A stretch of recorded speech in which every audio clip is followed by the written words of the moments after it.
Pero may sinasabi yung team dito, ang bilis mo raw magsalita. Hindi nakakahabol sa'yo si Zoom. Talaga? Oh. Oo, sorry. Babagalan ko na lang magsalita. Para makahabol siya sa'yo. Hindi kailangan boring ang pagiging banal. In a world where the Catholic Church or praying or talking about God had always been very serious and rigid, Romar Chuka comes in as a breath of fresh air. Sino mag-aakala na ang paggawa ng memes featuring a remix of church songs and pop songs with a trace of hilarity ay magiging susi upang maipahayag ang kabutihan ng Panginoon sa ating buhay and bring us closer to His teachings. Sa episode po na ito, kilalanin natin ang kwento ng kakaibang influencer who uses both music and comedy in social media upang bigyang kulay ang makabagong pagpapalaganap ng ebanghelyo at bigyang pagpapatotoo that faith and humor can go together. Samahan niyo po kami sa bagong episode ng Kakaiba Ka.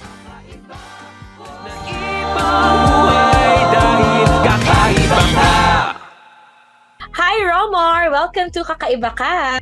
Hello, welcome din. Ay, ba't ako nag-welcome? Hello, welcome sa buhay ko. Nax, parang ganun sa lahat ng mga nanonood dito. Ayan. So sige, before we dig deeper into your story, kasi very interesting yung kwento mo no? Talagang kakaibang influencer. Balikan muna natin ng bahagya kung paano at saan ba nagsimula yung pagiging Catholic comedian mo. In fact, what's your brand? The Catholic Comedian. Natural ka na komedyante kahit before? Kung tatanungin ko yung mga high school classmates ko, sasabihin nila napakaseryoso ako at lagi parang nasa bad mood ako. Parang, ako pa nga yung minsan, hindi naman binubuli na masama, pero parang yung pinagtatawanan din sa klase kasi I guess yung deadpan face ko, I think yun din yung nagpapatawa sa kanila. Pero hindi ako yung class clown nung panahon na yun, nung high school ako, grade school lalong-lalo na hindi. Pero I would think na na-develop din siya yung pagiging komedyante ko because I think naging 7 inches long na yung naging 7 inches na yung kapal ng mukha ko, no? So kumapal yung mukha ko as time progressed kasi I went out with people in theater, no? I helped direct plays na rin, tapos dahil nasabak na din bilang musikero, parang paulit-ulit na tumutugtog sa misa. So parang every year, I think, nasa 0.25 ang dinadagdag na inches ng aking mukha sa kakapalan. Ano yung tawag nga nila, core memory mo na pinaka hindi mo makakalimutan na first time mong nagpatawa sa Catholic setting? To some degree kasi, yung dulaang sibol namin nung high school, it's a Catholic, it's a Christ-centered organization din kasi. Imagine mo, nagpe-perform kami sa harap mismo, may nakasulat, may cross, no? Harap ng performers may cross. Hindi siya doon sa mga audience na nakikita, pero sa mga performers. Because ang turo sa amin ni Sir Pagsy, dapat when we perform in front of the stage, it is a response for the I love you of God to us. Pero kung explicitly natin nasasabihin na kung saan talaga ako unang nagpatawa na alam kong parang, yung mga nanonood, mga Katoliko, it is during 2019 doon sa Ginintuan na show ng Jesuit Communications for the 50 years of evangelization through music na sinimulan ni Father Eduardo Ontiveros of the Society of Jesus and ng other mga Jesuit composers. Doon yung una kong exposure. Yung script lang nung Ginintuan was puro bullet points and then parang may description lang na, Romar, dapat at this point, parang ang ganito, and then ito yung dapat mong sabihin. So I was really creating the moment on the spot, no? And it was really a successful engagement na people liked it. So, pero parang that was just 2019.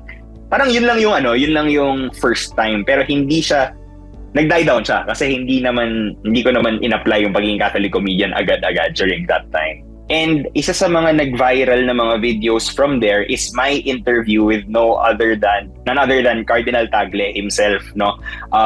Na bardagulan kami on stage kasi pagpasok niya, nagbow ako, nagbow din siya sa akin, tapos sabi ko, for first time ko to talk with the Cardinal, no? Can I take a selfie with you, Cardinal Saglit? And then sabi niya, oh sige.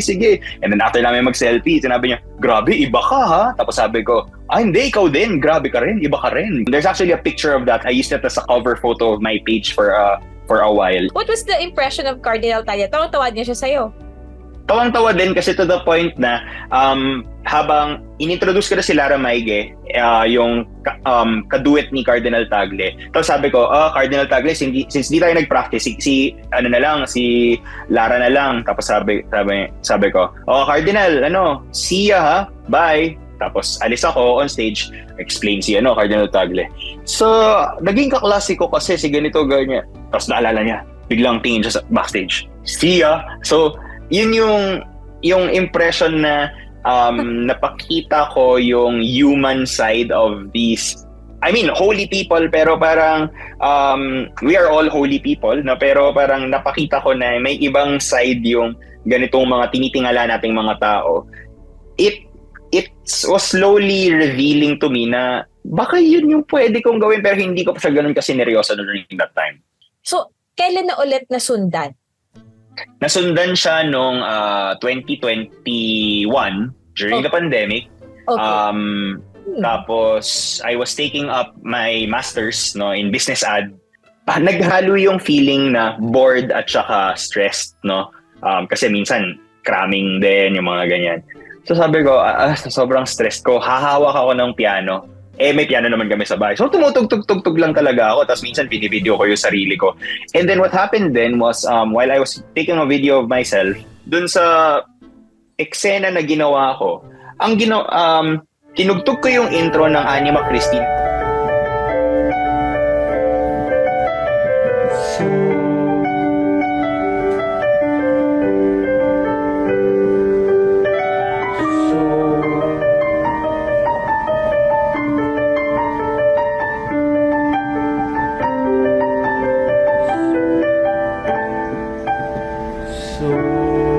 I posted it in my Facebook and Instagram, and then people were just sending haha reacts na parang, oh my gosh, nakaka-relate ako dito. Sending haha reacts, sending uy Romar, iba ka, yung parang ganyan. So it was that. Tapos naganahan ako na, uy, hindi lang ito yung core memory ko na meron ako sa simbahan. Meron din ako yung kunwari hindi nag-usap yung commentator at saka yung choir na kakantahin ba yung amin o hindi. Tapos yun, ginawa ko rin yun. And nag-viral din yun. Mataas na sa akin nun, yung 100 likes during that time. So oh my goodness, tapos 2,000 views. That can fill an entire theater, di ba? Oh my goodness, Lord, what is this, no? Tapos biglang binuksan ko yung TikTok ko, like in a span of 1 month, like 5,000 followers. So that was inconceivable for someone like me during that time. Paano to nangyari na 5,000 followers? Tapos biglang nag 10,000. What's happening? Sino-sino din yung mga masasabi mong biggest influencer sa iyong brand ng pagpapatawa or what we could call the Catholic humor? Yung pagkakakilala ko sa ilang units, 12 units of theology na tinake up namin sa ADMU, no? Yung nakilala kong Jesus doon at sa pamamagitan ng pagiging student leader at sa mga silent retreat, no, is a Jesus that knows how to laugh, that is also human like us in all things except sin, di ba? Kasi paano magiging charismatic si Jesus? Paano magiging, alam mo yun, yung parang makahakot ng ganun karaming followers, makaka-feed ng 5,000 people kung nang ganun karaming tao, kung hindi siya charismatic, kung hindi siya marunong magpatawa, no? So parang yun yung kumukulo sa isip ko, no, na parang I think hopefully, no, itong ginagawa ko is to be Christ-like din sa Facebook and Twitter. Isa sa mga binabalikan ko kapag kunwari may mga ganito akong engagements is that how do I visualize this church, no, that I'm talking about in my content? It is a church that does not repel but rather attracts, no? Attracts through music that is nakilala ng mga bata at hindi yung parang something that is disconnected.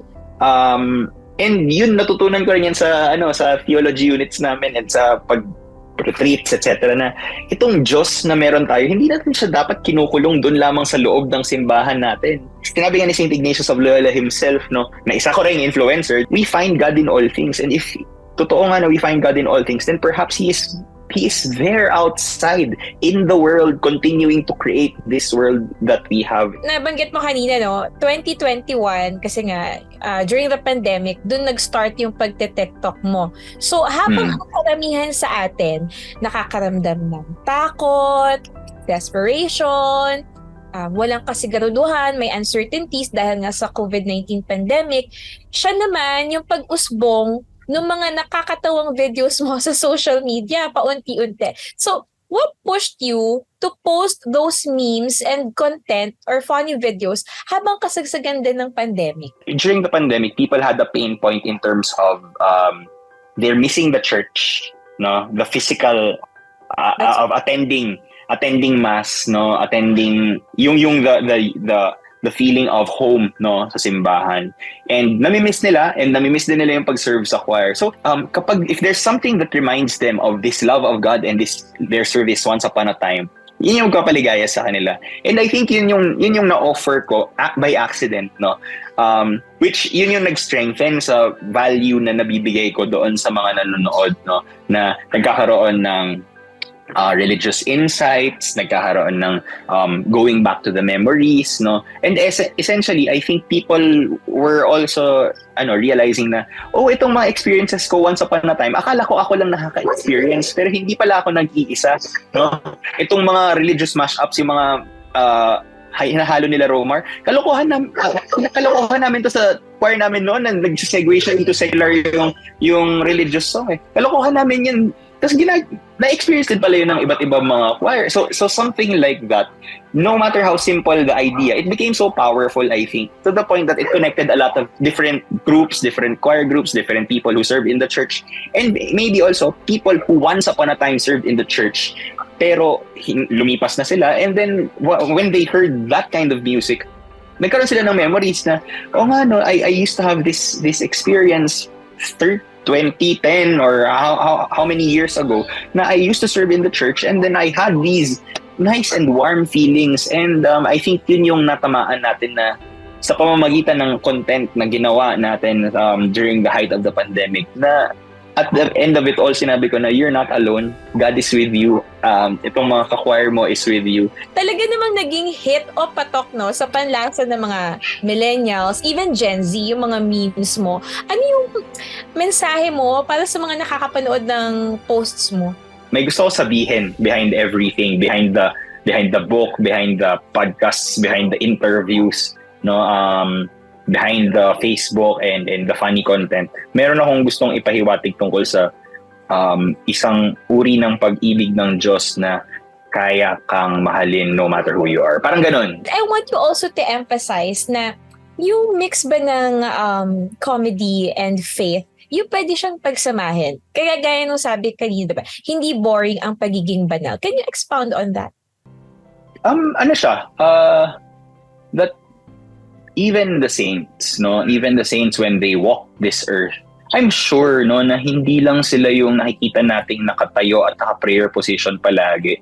Siguro naglaba din yan sila. Siguro naman may niligawan din yung kilala nating santo at nabasted din. Sigurado naman na parang even si St. Ignatius, uminom din naman yan kahit papano before yung kanyang conversion. Even maybe after ng conversion, drank a little still and appreciated fine wine, etc.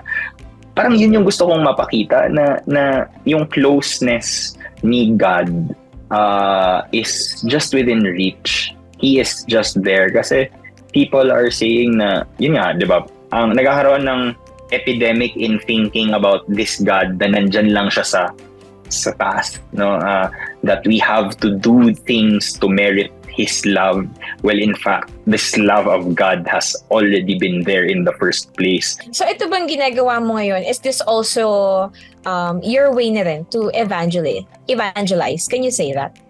I think, sabihin ko dyan, with a resounding, of course, no? Kasi yung, parang it is providing a different and fresh way of of seeing the Lord in a different light, na yun nga, God is beyond our understanding, and perhaps part ng understanding na yun is kung nilikha ni Lord ang lahat ng ating mga emotions, then perhaps God also created laughter. God created sadness, joy, anger, etc.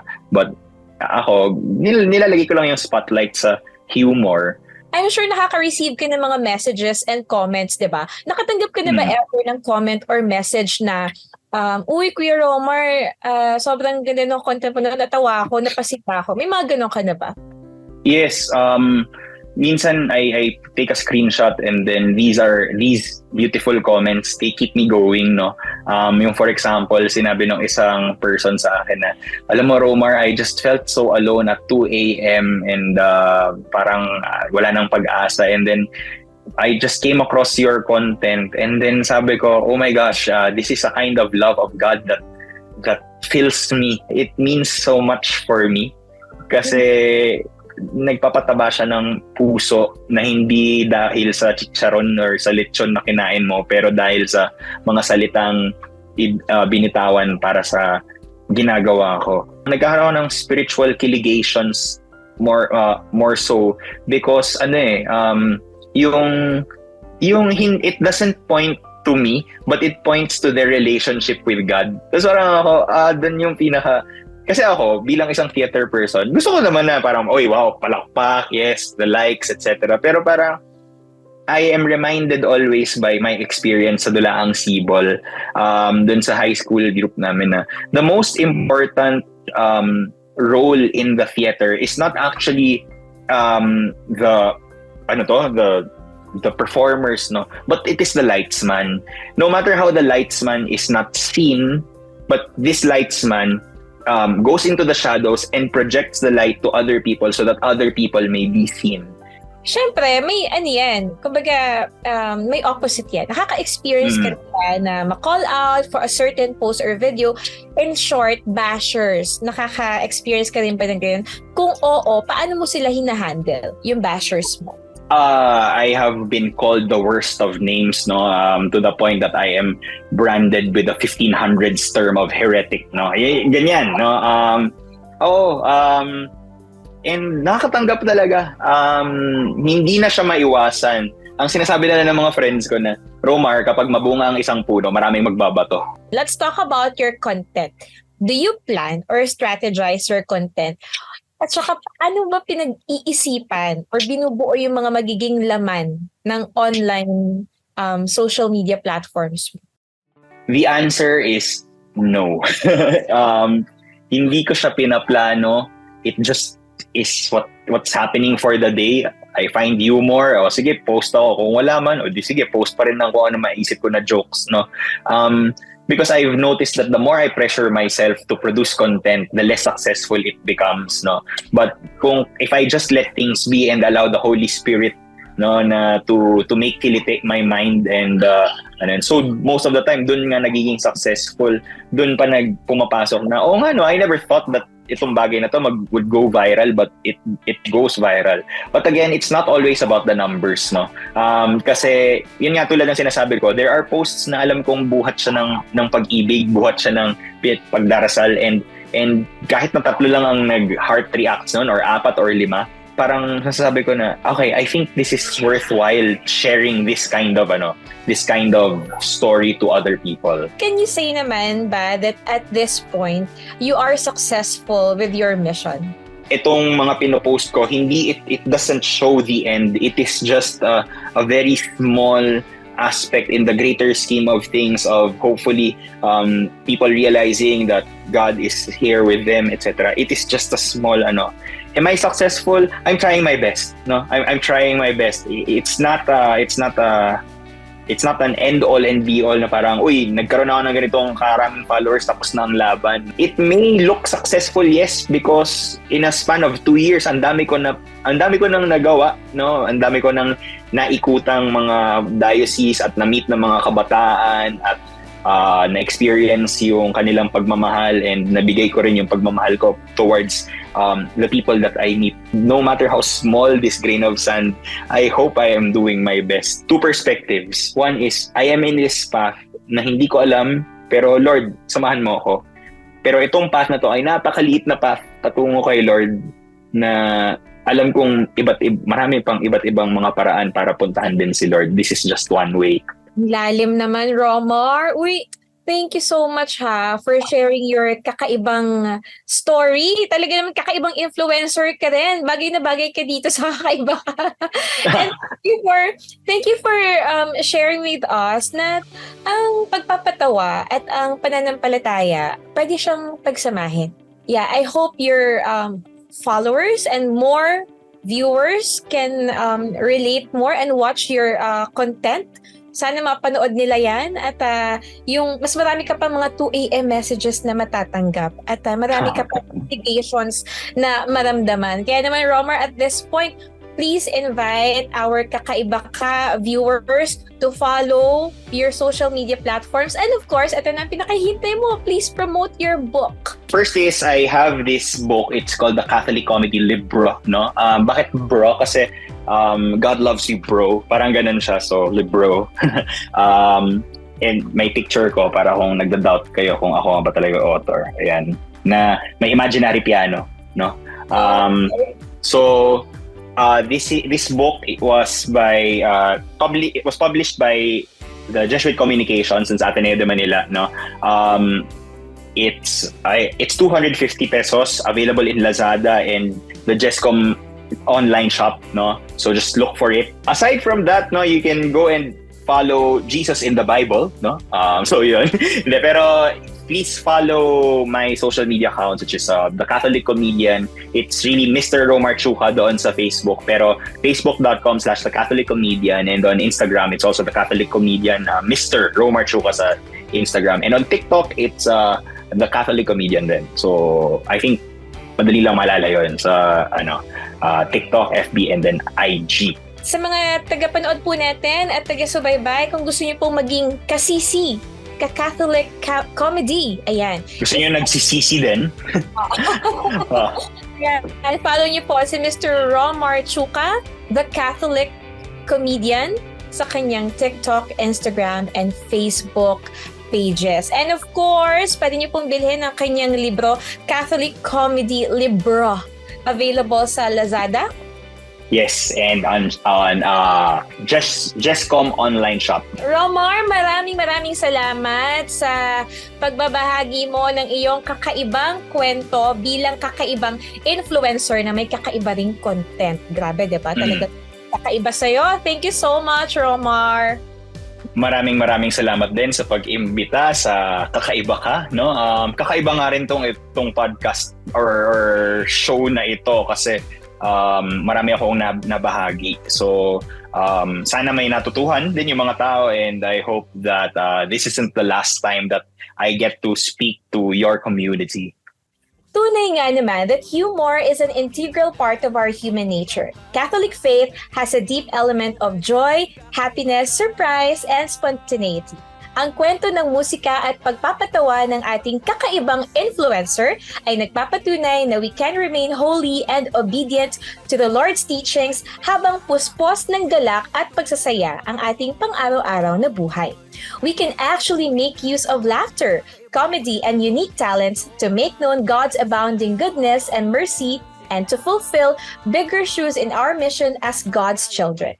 Ako po si Sweden Velado Ramirez. Salamat! Magkita-kita po tayong muli sa susunod na episode ng Kakaiba Ka.